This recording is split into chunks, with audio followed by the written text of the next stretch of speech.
Here are the moments when NBA players cheat. But before we get to them, don't forget to subscribe to my channel and like the video. Number 1.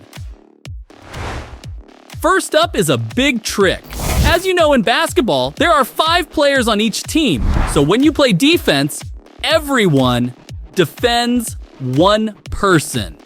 But this team had 6 people on the court, and they won the game thanks to this trick. More points in transition scoring or assisting than Ben Simmons. He already has 8 points, no assists, but 5 rebounds.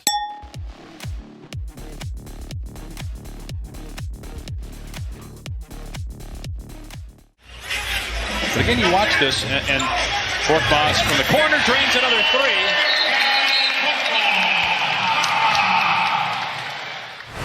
The referees didn't know what to do. Man, at a weird time, Tobias going to the bench. Was there 6 guys on the court for Philly at one point? Because Jim was incensed.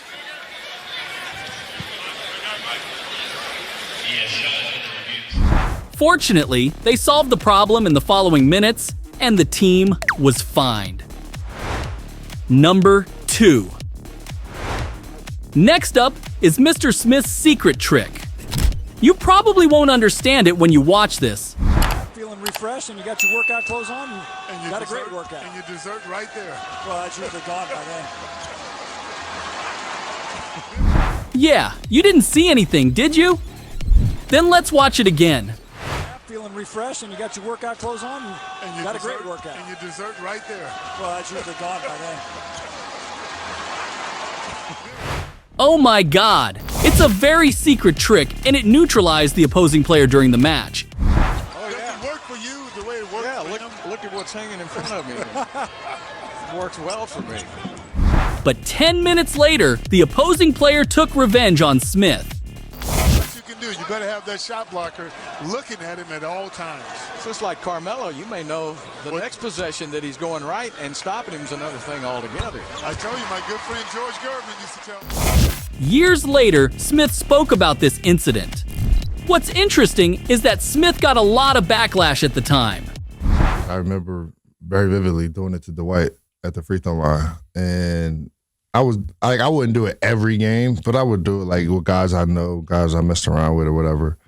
And honestly, I really don't even, still to this day, don't even really know how it became a thing to where like you getting fined 50 grand or something like that, whatever. Because I remember I did it to Sean Marion on the baseline or whatever, and you know, I get a call from the league, and it's just like, "Oh man, you're trying to sabotage people." Da, da, da. I'm like, have y'all ever played basketball before? Number 3. Next up, we have Jason Kidd's cheating. But it's a really big, unnecessary cheat. Then you only needed 2 to tie with plenty of time to push in transition. Just over 8 seconds remaining. Nets have no timeouts remaining. 8.3 on the clock. Jason Kidd and Tyshawn Taylor bumped, and there is some spillage on the... Yeah, when you watch it from this angle, it looks like Kidd spilled his Coke. But look at it this way. Taking a drink and, whoa. Ice and cola. Kidd's goal was to sabotage the opposing team's free throws, but it looks like he didn't succeed. Well, now a second free throw for Meeks, trying to make it a 3-point game. Meeks, he nails it.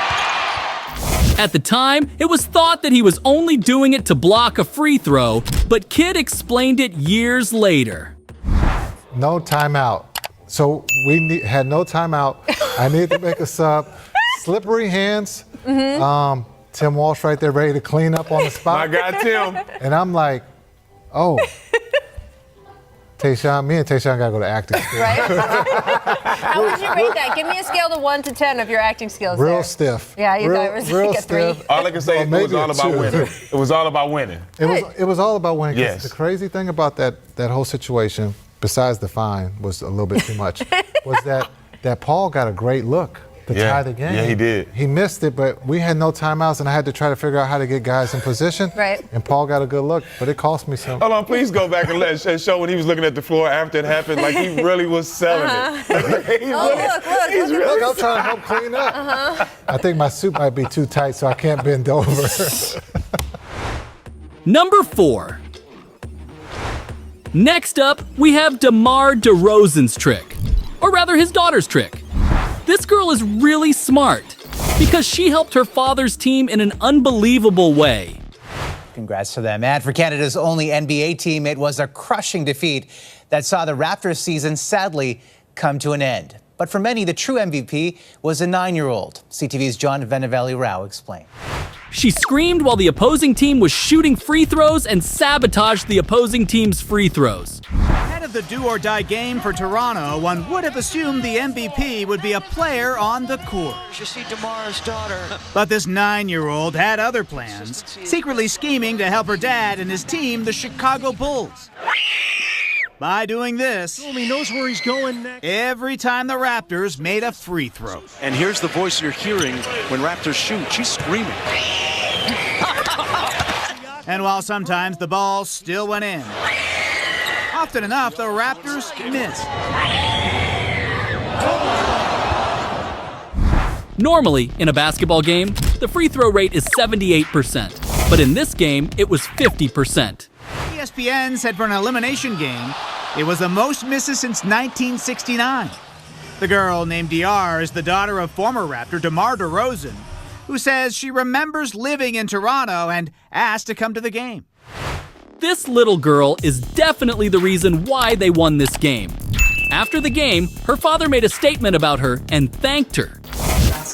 You know, it's crazy. My daughter called me the other day when she was getting out of school, and she was just, she just said, "Dad, can I come to the Toronto game?" I remember going to all the Toronto games when she was a kid, and I almost said no because she in school back home. She kept asking. She was just adamant about coming to support, and I just said, you can miss one day at school and, come to a game, and I'm glad I did. I owe her some money for sure.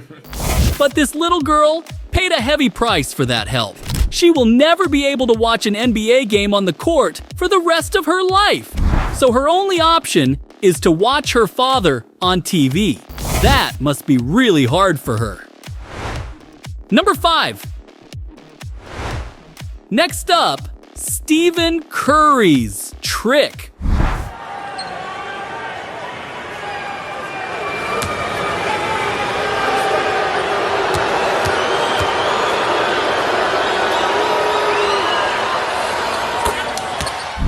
It's really funny. A lot of basketball players have done it before. There's no call on that. Is Booker involved with the Cavaliers huddle? Toronto's in that. Wait a second. You're not supposed to be. 150-50. Or visit WashingtonWizards.com to lock in your seats now. The Celtics are huddling up. Integrity of our coaches as we see Lance Stevenson going over into the huddle. Now, I'm going to say this. This happens a lot in the NBA. And if I'm the other team and he comes into my huddle, I have no... Do you think it works? Let's discuss it in the comments. Number 6. Last up, we have a brilliant move by LeBron James. James misses a free kick and his teammate makes an incredible move. In 3.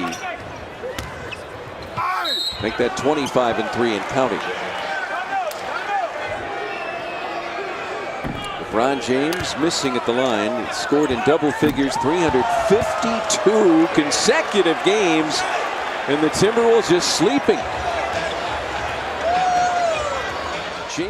The other team had to win the ball quickly and attack. Maybe that's what would have happened if James had panicked. But they were very smart. So, are there any other tricks you know? Be sure to write them in the comments. See you in the next video. Goodbye.